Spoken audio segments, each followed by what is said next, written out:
Grainger is music's natural man, a kind of Rousseau-like noble savage of music, a Mowgli of music, Kipling's Mowgli. Destroy nothing, forget nothing. Remember all, say all. Trust life, trust mankind. As long as the picture of truth is placed in the right form, it will offend none.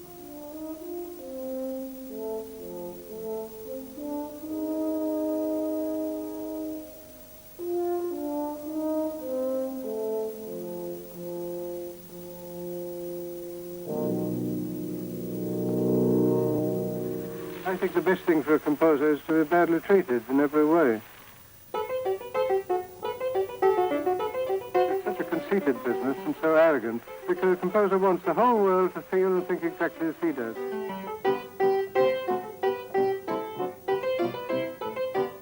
I don't know that my music is consistently warm and natural.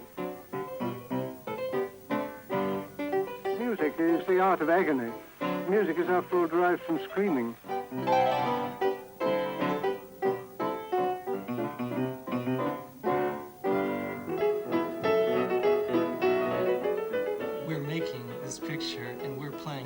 Because he wrote genuine masterpieces. Shepherd's Hay is just a variant of the key road.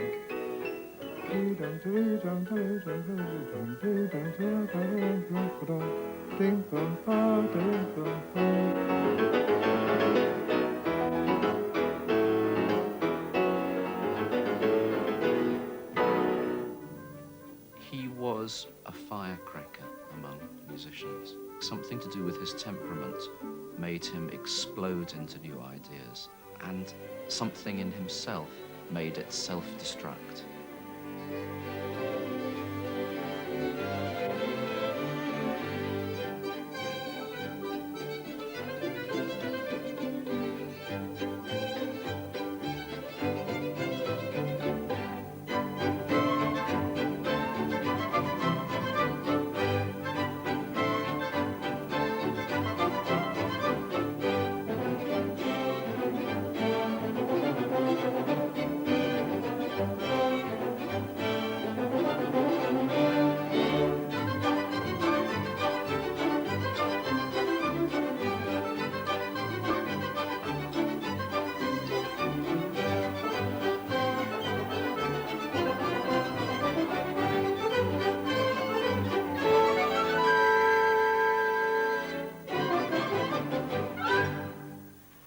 Thank you.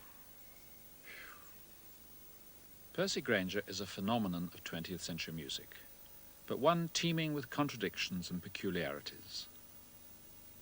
He was a great pianist who hated playing the piano. A famous composer convinced that his best music was neglected. A born communicator who scorned education. An artist without conventional vanity who built his own museum. A believer in the brotherhood of man, and yet an obsessive racist, convinced of the superiority of blue-eyed people. A man of violent and perverse psychology, remembered everywhere with respect and love. On March 18th, 1950, when we were 12 years old, Percy Grainger came to our hometown, Auburn, New York, to give a recital as a replacement for a young prodigy. One of the conditions that was attached to his contract was that he allow 2 local boys to play a group of 2 piano pieces in the middle of his recital. And We were the local boys. Grainger said he had no objections whatsoever. Much to our amazement, he went running down the aisle and leapt onto the stage, and he made his exit in exactly the same fashion, but we were mesmerized by this marvelous man. And I still, to this day, marvel at the fact that he accepted us immediately as serious artists. But he must have realized that with red hair, blue eyes, and a seriousness of purpose, we were going to do justice to his expectations of us.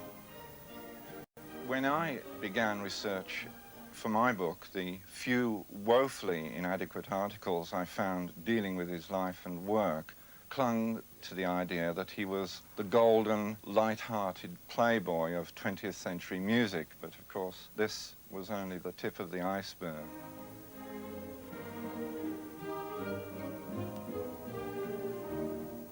One of the greatest barriers was created by Grainger himself in having produced such a lot of very tuneful and approachable music.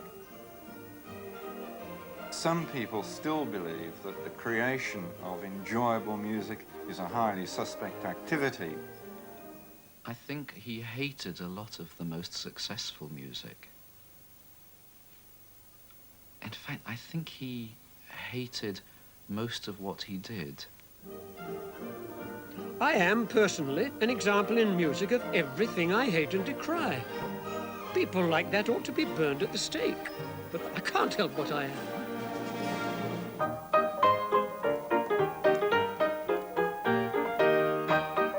Where other composers would have been jolly in setting such dance tunes, I have been sad or furious. My dance settings are energetic rather than gay.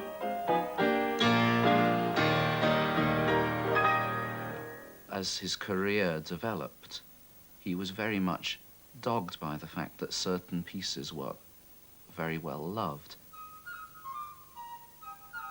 And they tended to be the pieces that he just flung off very quickly, and they gave the impression to the world that indeed he was a jolly, rollicking composer. A piece like Country Gardens, which of course when it was written was very unusual because it had the kind of freshness and bounce that no other music of that time did, had, by the end of his life, indeed by the middle of his life, had already become a cliche. And one can see all the various versions he made of it. He tried to disfigure it more and more as though he was flagellating the piece himself. When Stokowski asked him to dish up some new versions later in his life, he made a version which leers out at you like one of those Venetian gargoyles, full of great lavatorial noises and full of dislocation and anger. Also deliberate wrong notes. Even at the sessions we recorded at, the orchestra kept on asking, no, that really cannot be right. And so when it sounds wrong, it's right.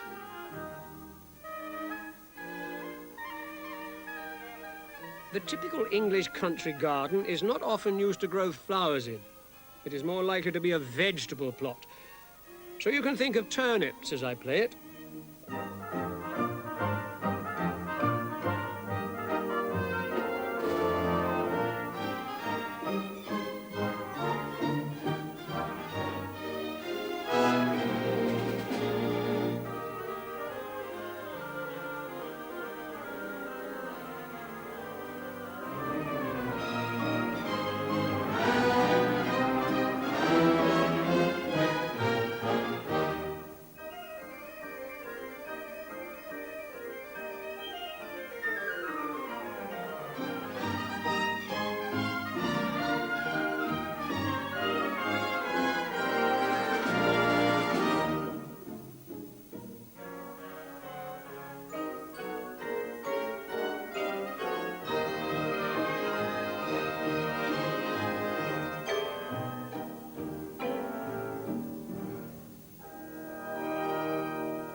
His biography is soon told.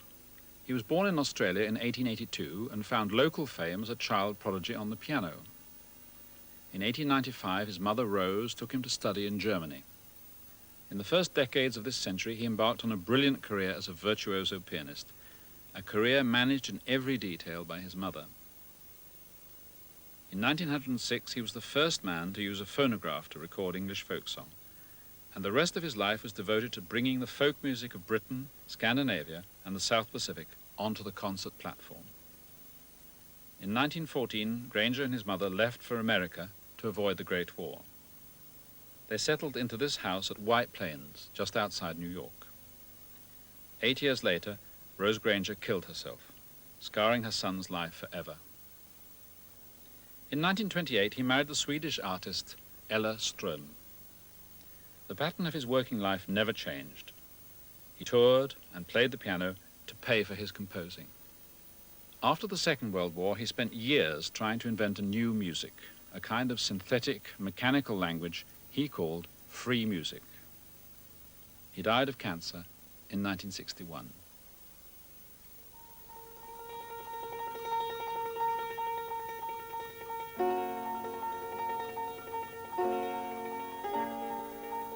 Melbourne at the end of the 19th century. Grainger was born the son of a prosperous architect.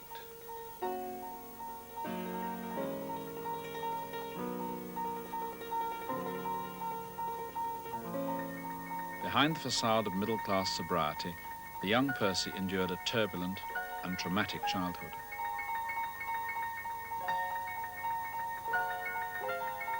Not long after Percy was born, Rose discovered that she'd caught syphilis from John Grainger.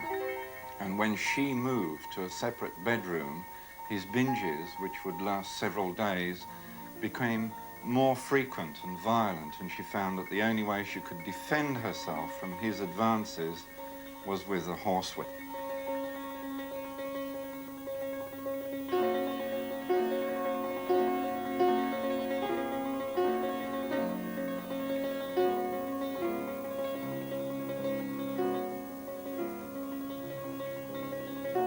The young and impressionable Percy was to witness many of these violent scenes, and his parents eventually separated when he was 8.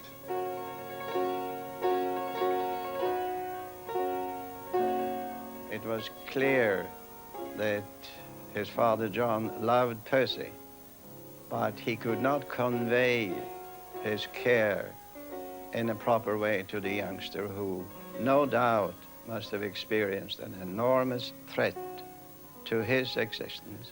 And it was, I think, very clear in Percy's early life that he had one parent, a very loving mother who took care and protected Percy. My mother had become an invalid, constantly threatened with paralysis.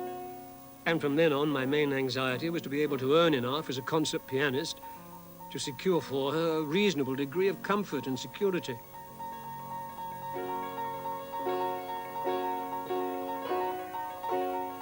Night before last, I grew quite sentimental about my Moor. Couldn't get to sleep for thinking about what a waste of time life was when away from her. How much superior she was to every other living human, etc., etc. There really is no one like you, you know.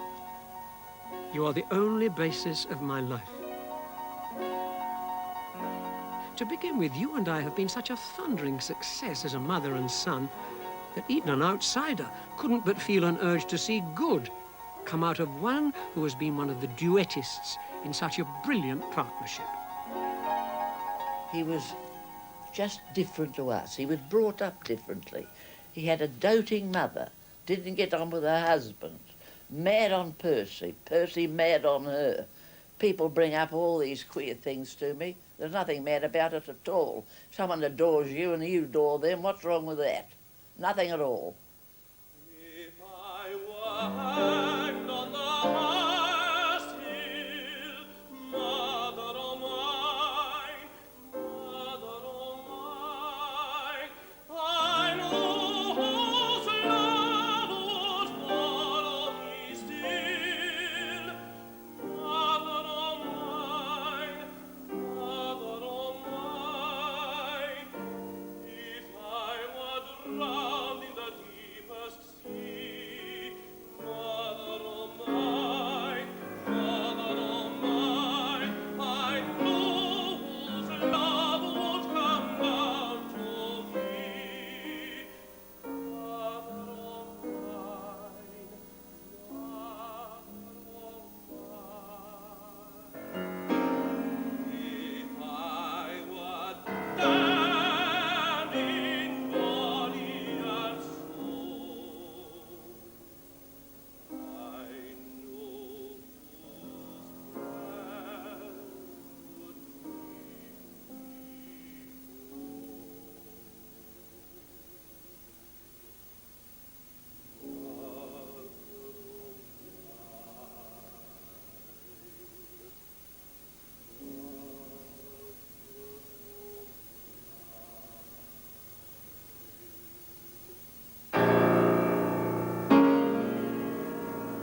was one of the most successful of that generation of pianists, playing absolutely everywhere. He would be a major recording artist now, there's absolutely no doubt.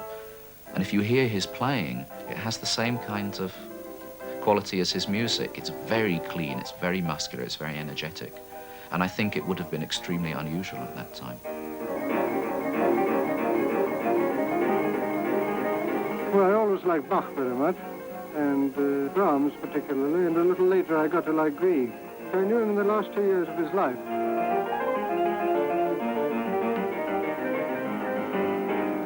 He brings nature, the open air, into the concert hall. Consider the difference between a concert violinist and a folk fiddler. The concert violinist lays his bow to the strings as a painter lays the brush to canvas. It's smooth.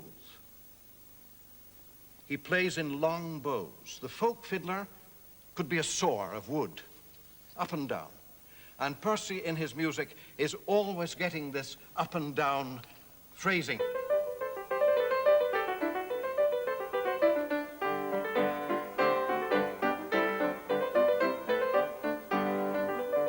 He didn't want smoothness of speech in music. He didn't like the received pronunciation, the RP. He didn't like the upper crust accent. He wanted dialects.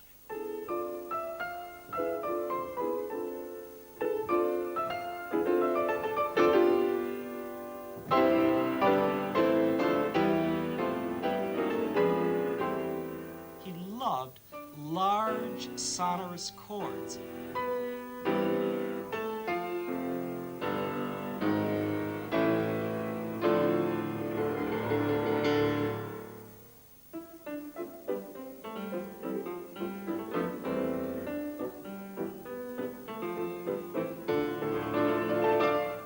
Achieves sounds in some of his two piano writing, for example, all of the pieces in Lincolnshire Posy that I don't think anyone else thought of.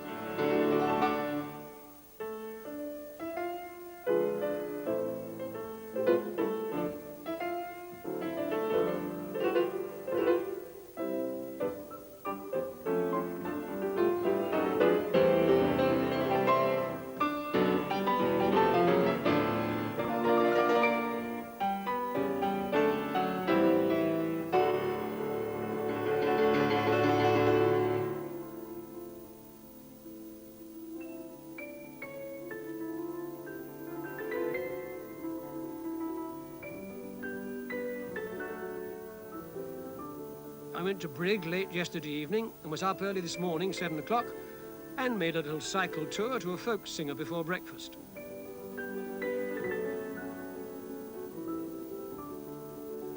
It is so lovely here. If you have a map, you should first find Lincolnshire, and then Great Grimsby, then look westwards for the country town Barrow, which is just opposite Hull, but on the other side of the River Humber. Here in the little town, it's so nice and quiet and countrified. And the people are such real tillers of the soil, with nice, interesting animal-like, goat-bearded faces.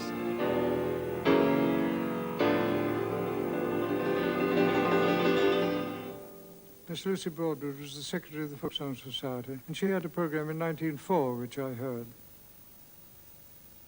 And I said to her, I should like to collect. And the next year, I bought a phonograph. You went into a village like Brigg, and you met the schoolmaster and the squire, and he'd say, what are you doing? Oh, I hope to collect some folk songs. Oh, you won't get any here. This is a most unmusical village. And by the evening, you might have 50, 70 songs. After breakfast, a folk singer came to Manor House Brigg, and I made 5 phonograph records of his songs. It is by far the best way of collecting. It was on the fifth of August, the weather hot and fair. Unto Brigg Fair I did repair, for love I was inclined. I got up with the lark in the morning, with me heart full of glee, expecting there to meet my dear, long time I'd wish to see. It was on the 5th of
I'd published my choral version, and when I met Delius, he said that our harmonies are absolutely identical.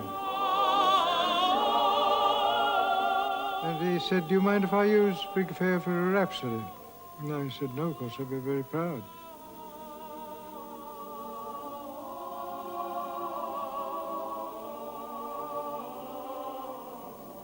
My efforts were to wrench the listener's heart with my chords.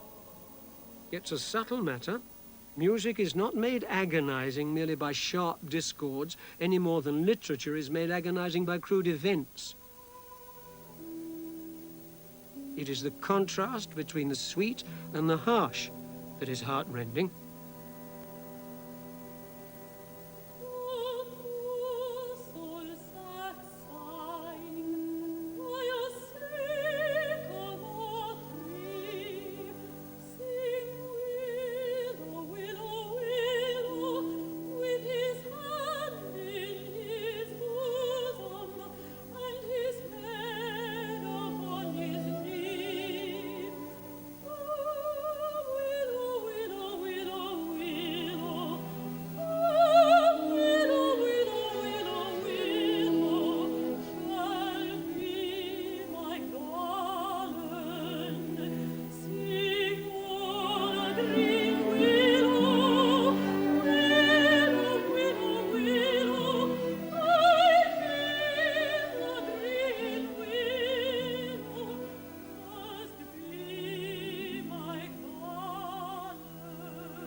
They say that 40 gallant poachers there was in the mess. They'd often beaten and attacked it when the number it was less. So poacher bold, as high you to fall, keep up your gallant heart, and think about those poachers bold that night in Rufford Park. I was surprised to find how readily the old singers took to singing into the machine. Many of them were familiar with gramophone and phonographs in public houses and elsewhere, and all were agog to have their own singing recorded.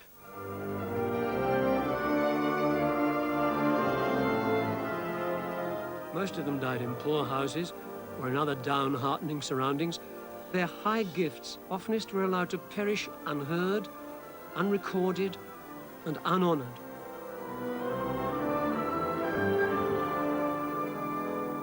The mainstream of folk music collecting made that music fit into their own preconceptions, particularly Cecil Sharp, whose versions of folk songs were so desperately wet.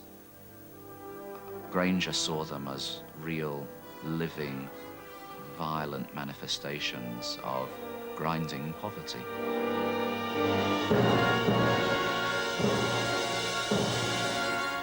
I said, well, here I am now with the phonograph to take down your singing, Mr. Deene.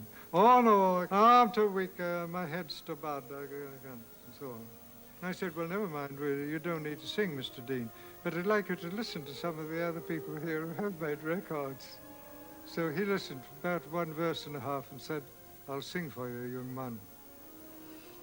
That's how they were.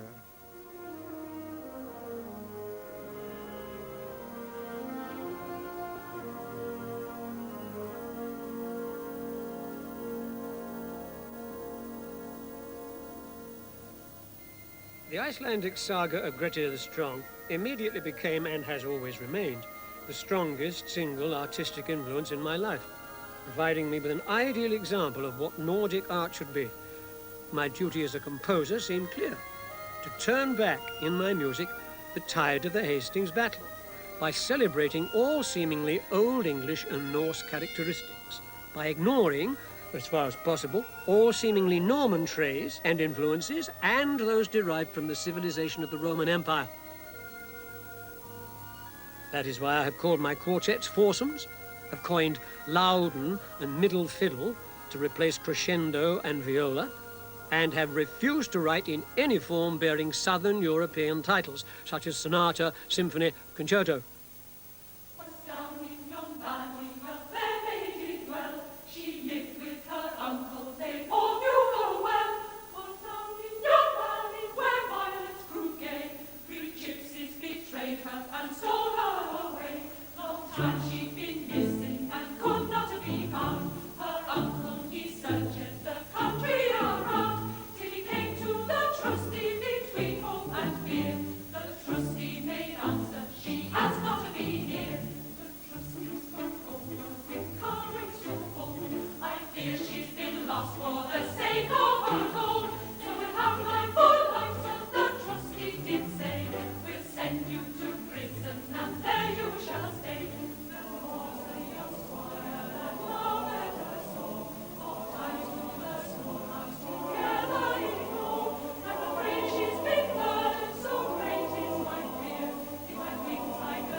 My word through my art is to refresh, to re-youthen.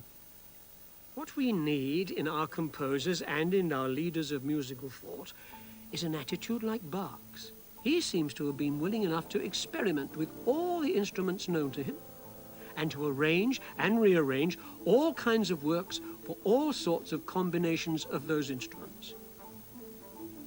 Grainger was an enormously practical person. He would remake his music in any way that could mean it could be performed. A concept of elastic scoring that he says this piece may be played by any combination from 3 instruments upwards to 300. And indeed it's true, you really can do this.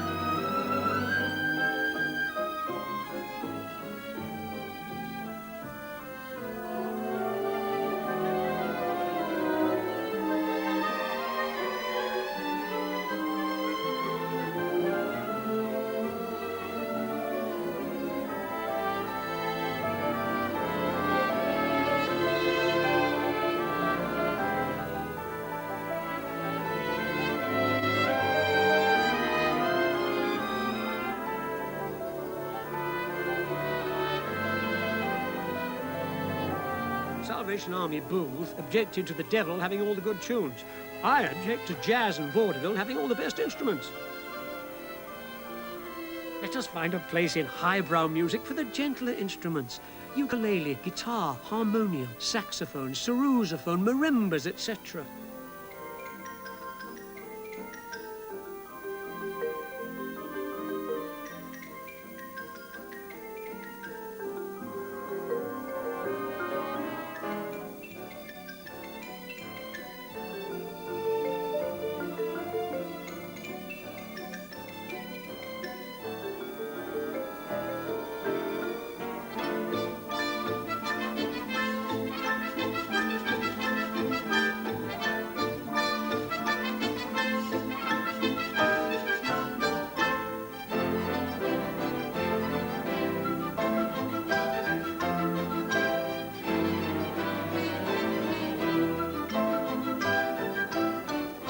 My dear little mother, well, I did a nice walking match yesterday.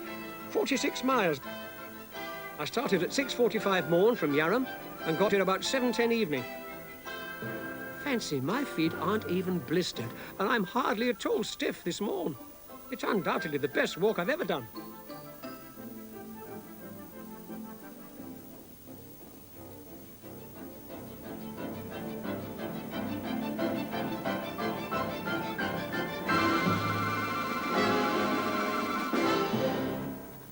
A fearful rush for my train tonight after concert. Was playing on platform 928 and had to run half a mile to station for train leaving 9:38, which I'm now in.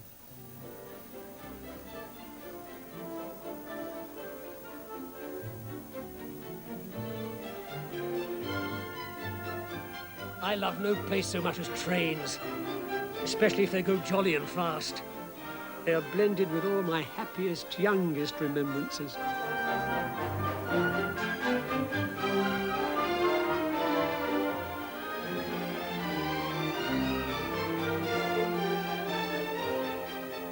He was writing in a style of metric dislocation which had simply not yet been thought of. Every bar is in a different time signature. It was, of course, originally written for the most gigantic orchestra you have ever heard of, which is all the more hilarious seeing as the piece only lasts 3 minutes. And it has one of his typically zany anticlimactic endings. It just kind of ends with a fart.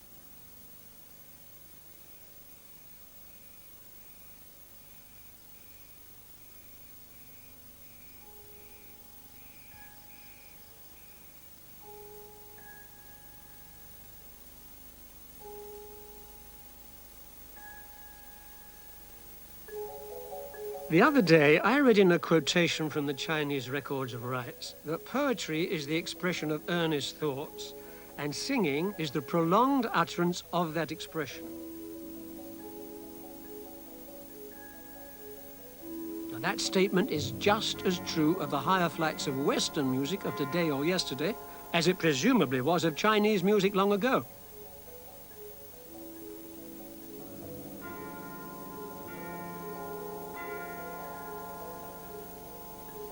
I take it for granted that it is the office of the higher flights of music to uplift us, to emotionalize us, and to awaken and increase within us the well springs of dreaminess, lovingness, and compassionateness. In other words, to prepare our natures for some kind of angelic life, presumably here on earth. Also to turn our thoughts away from the worldly and practical things of life, those things that Walt Whitman calls a terrible doubt of appearance.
The English have drawn together their empire through hardness, greed, crime. Yet there is studiousness, gentleness, wit, spiritualness in the English that I love. But the English are a mixed-blooded race, with different racial qualities, inharmoniously crossed and at feud with each other. I could willingly see the English lose to the Scandinavians or to any gentler race, but not to the swinish Germans. There are certain strands of his personality that are deeply unappealing. Something that was perhaps less unusual at the time, but now seems loathsome, which is this very strong concept of race, the feeling that only blonde, blue-eyed people could be trusted. Nationality is the one thing that never fails.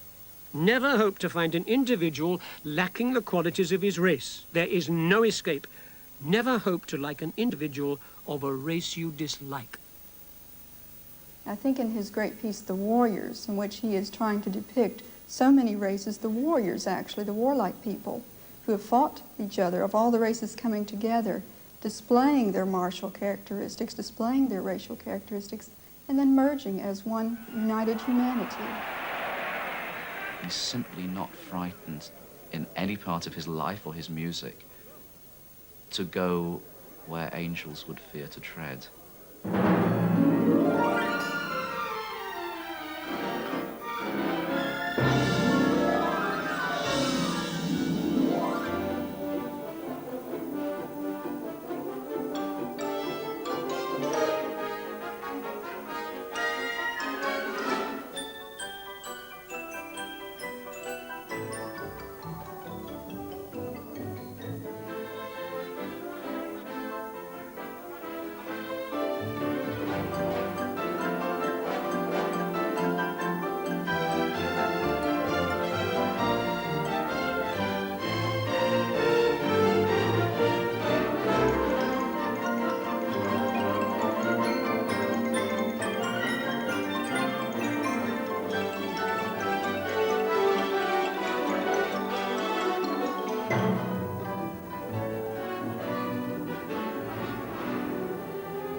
I saw a football match for 5 minutes the other day. Have you ever seen Englishmen play football? Why are they so passionless in their music, but so passionate in their sport? For deeply, splendidly passionate they are in their football.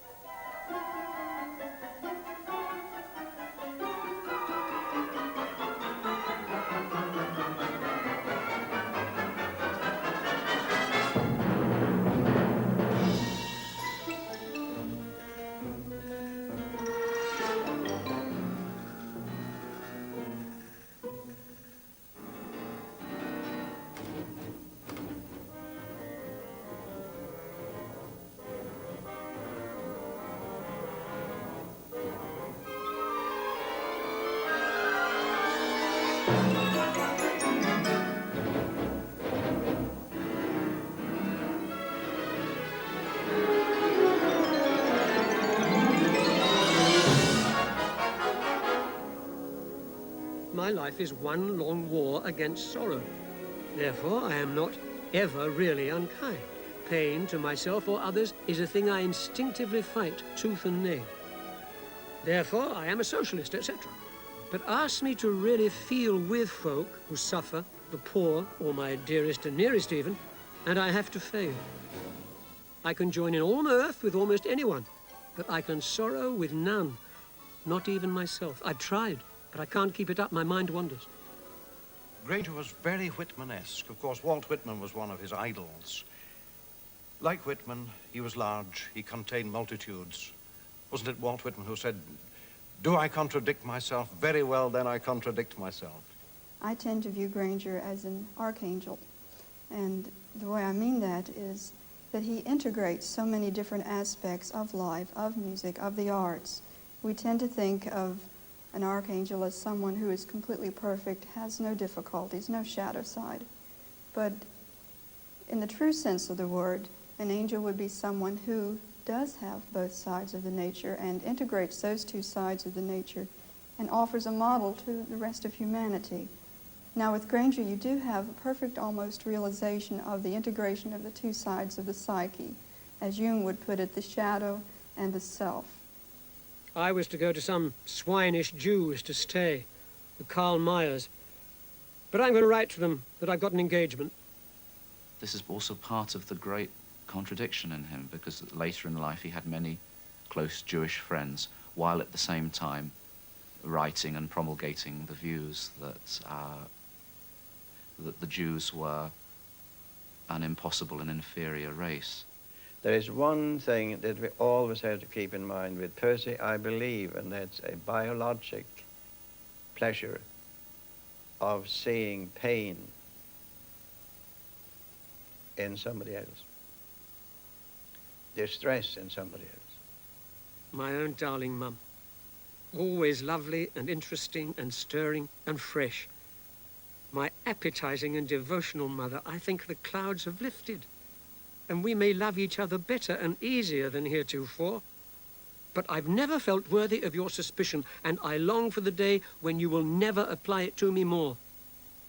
I still do not feel that I could tell you of my attitudes toward certain things without your recoiling from me whom you love and falling back on what are, after all, certain views of conduct.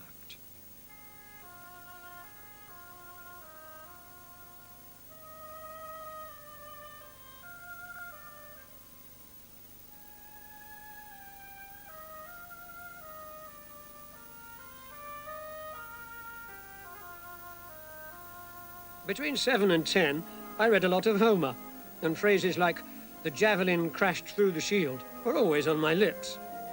Later on, when I was 10 or 12, when I read the Icelandic sagas, the thought of the battle axe hewing from shoulder to the waist gave me the greatest mental delights. Rose was upset every time, early in life, when she detected the bloody shirt and the reason for the flagellation. Rose had no control of the father's alcoholism. Now she seemed to be up against even the worst thing in the person she loved above all things in life, her son. I love being drilled like a beaten slave to sex, art, activity, sensuality. No freedom for me. Give me the brutal tyranny of some relentless blind urge. And I don't mind being mashed up between 2 or 3, grinding away at once if I get the chance. To Percy, it was not an aberration, it was not a sickness, it was not a sin. It was a gift from God, a gift from nature. He was, in a great part of his music, able to express exactly this sexual aberration. Everything that deals with sexual matters absolutely knocks me over. I love to simply wade and swim in a sea of overwrought, ceaseless sexual thought.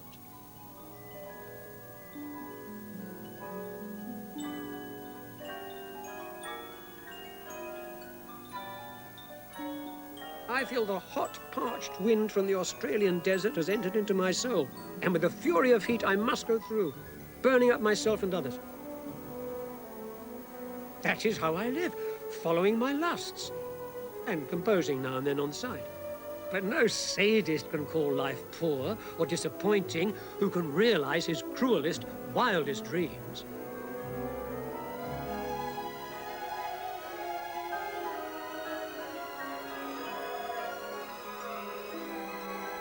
It would be grand if you could practice to bite better. There, I must say, your gifts rather come to a full stop. Practice on yourself. It's good to roll or grind the teeth over already grasped flesh. I will look up the mazurkas you mentioned. Thanks for thinking of it.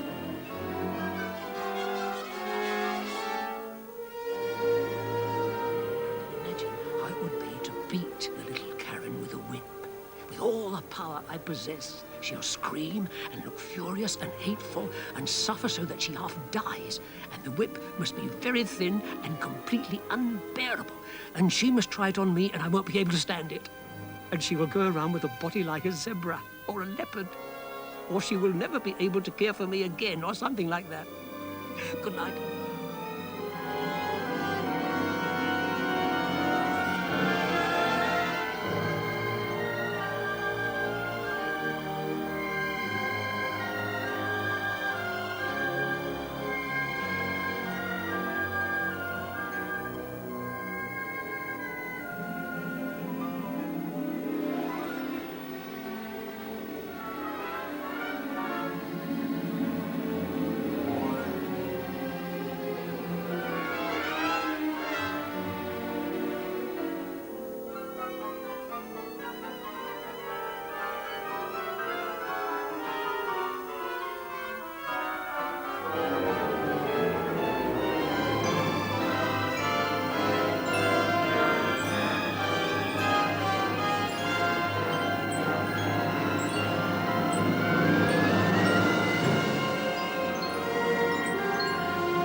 Now and then, in Scandinavia, may be met a Nordic type of womanhood, half boyish yet wholly womanly, whose broad shoulders, Amazon limbs, fearless glance, and freedom of deed and bearing recall the headstrong but noble-natured chieftainesses of the Icelandic sagas, whose graceful ease in rhyming, painting, singing, dancing, swimming is the all-life embracing giftedness of an unspoiled nature race.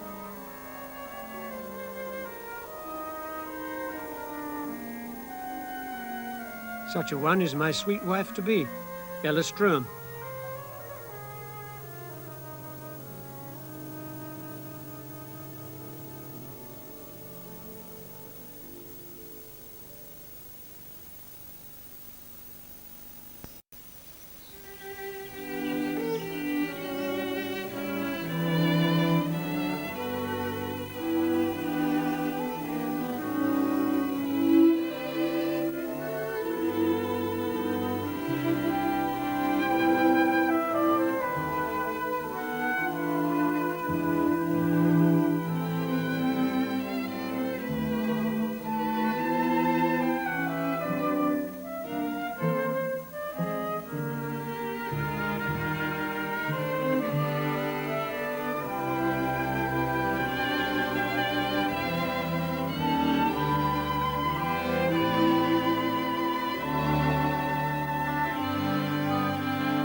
After I've discovered a new piece and worked on it, I reach a point where I become a little frustrated that it didn't lead to something else which would have built upon what he had discovered.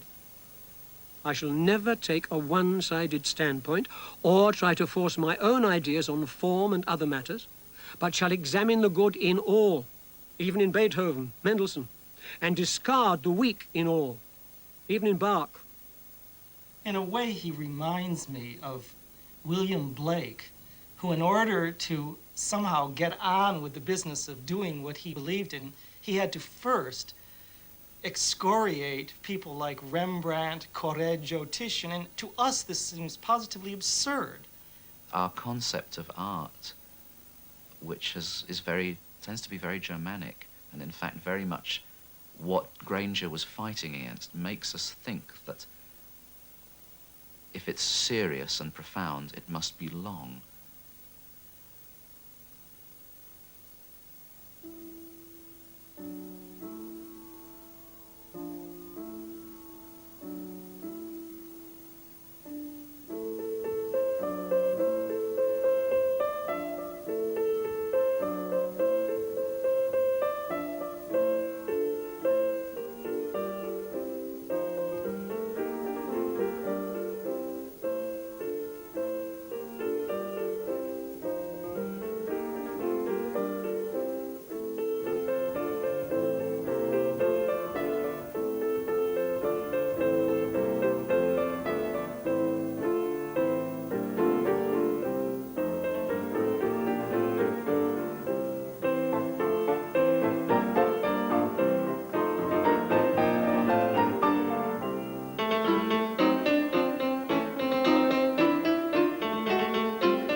I don't know of a piece of music the length of Let's Dance Gay in Green Meadow that so successfully puts me in touch with eternity.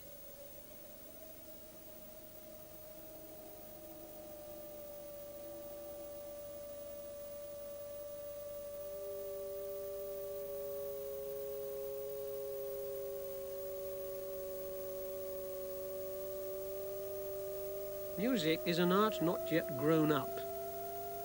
Its condition is comparable to that stage of Egyptian bas-relief when the head and legs were shown in profile while the torso appeared front face.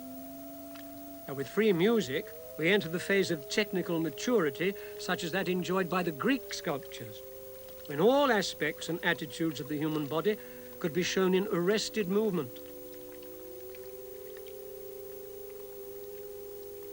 Elgar said that anything he saw turned to music in his mind. And I think something of that kind might have been true of Percy. He wanted to be able to tally. That's the word I want. Tally was a very favorite word of Percy's. He wanted to be able to tally what nature did in his music. Percy said that the idea of free music began when he was a youngster of 11 or 12 in a boat on the Albert Lagoon in Australia, watching the waves lapping against the sides of the boat. Not listening, watching the pattern of the waves. And he didn't see why music shouldn't be able to do the same sort of unlimited, stepless motion. He saw this as virgin territory, as something that nobody had gotten into and that had to be explored. The difficulty was, of course, that in order to explore it, he needed a machine. So we started in the crudest way, in the most primitive way, to do experiments with gliding sounds.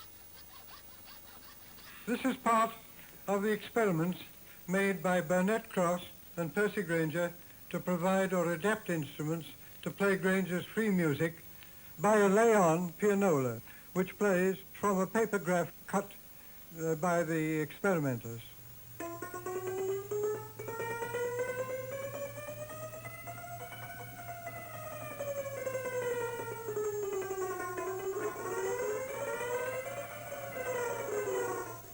First gliding chords on reed box tone tool, September the 30th, 1951.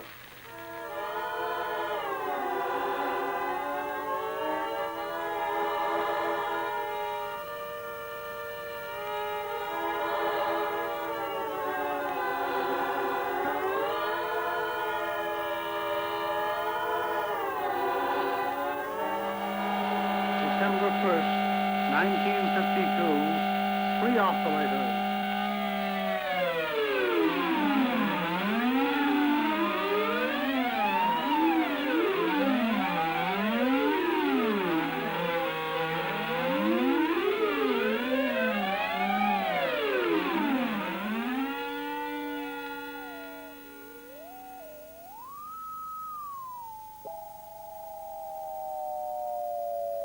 When we talked, he made me think that I was like a man down in a valley looking around at the landscape.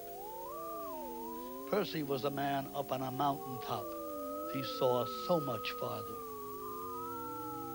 I know that he wanted to discover something special about free music. And I'm again reminded of William Blake stopping painting, stopping writing poetry to develop a technique of portable frescoes. For what?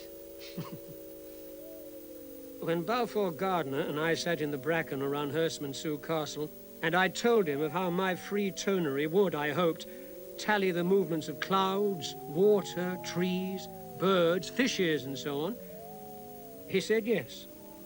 Keep to those clouds and trees and things. They'll give you much less anguish than dealing with people.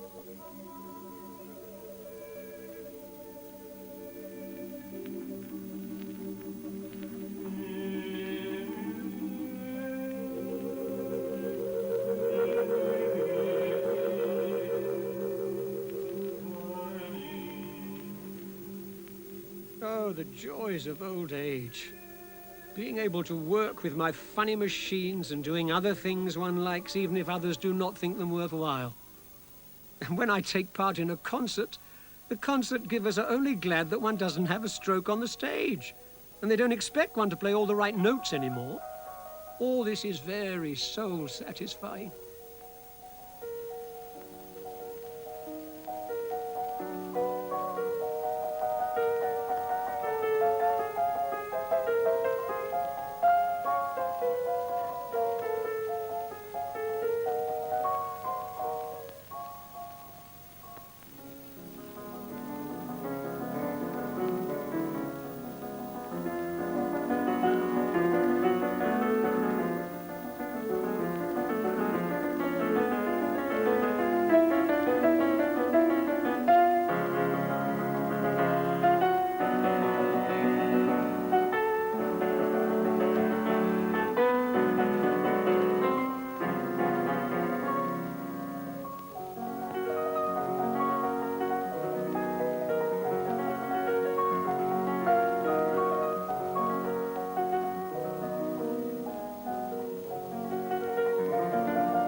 took them to the Swedish church just at Yuletide.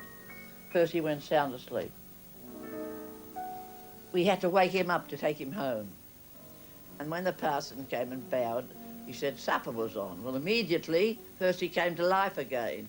We all had lovely cake with layers and layers of almond icing on it, and Percy never ate meat, and we had sausage rolls, which he gobbled up by the dozen, and then we went home.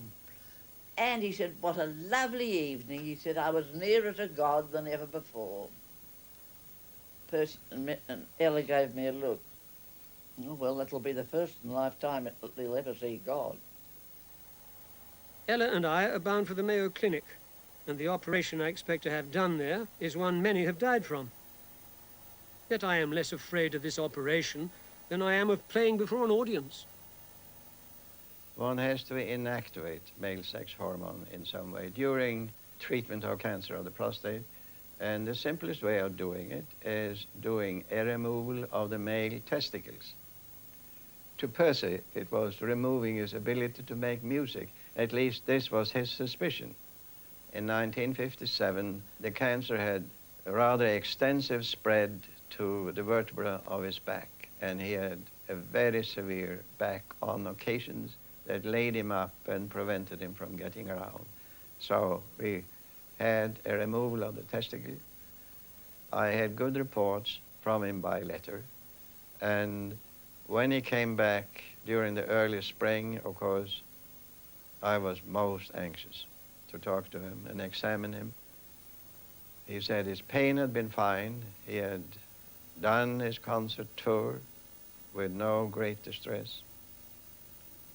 And I asked him about his music. Did it affect any?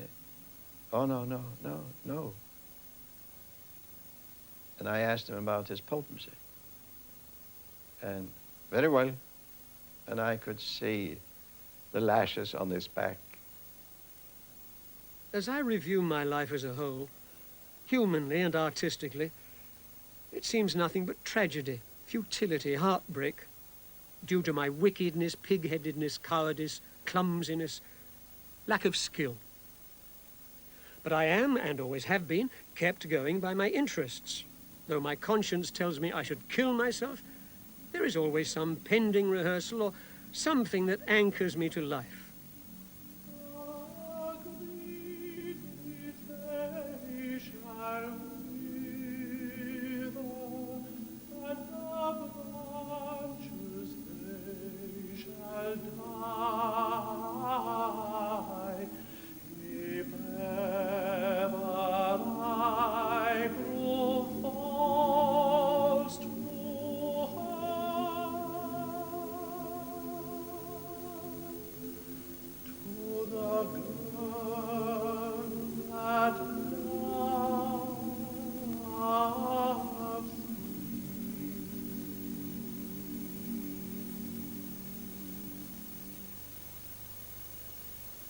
Percy was not conventionally admirable.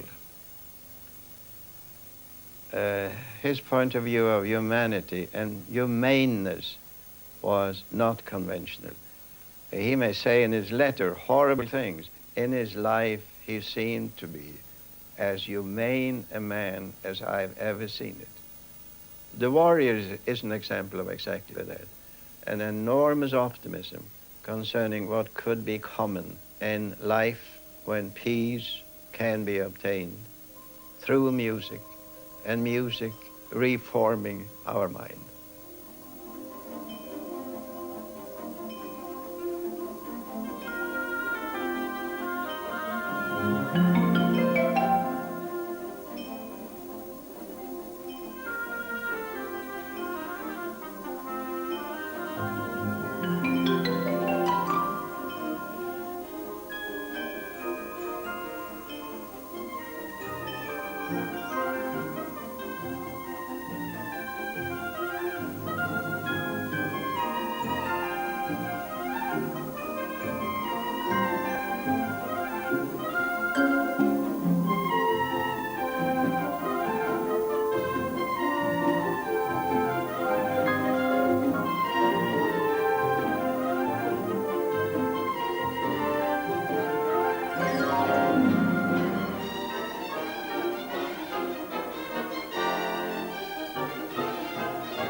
It was not a happy life. I don't think that happiness meant anything to Percy. Percy's whole life was a doer's life and a maker's life, and full of ambition and ability to perform and grasp new ideas and push hard and work exceedingly hard.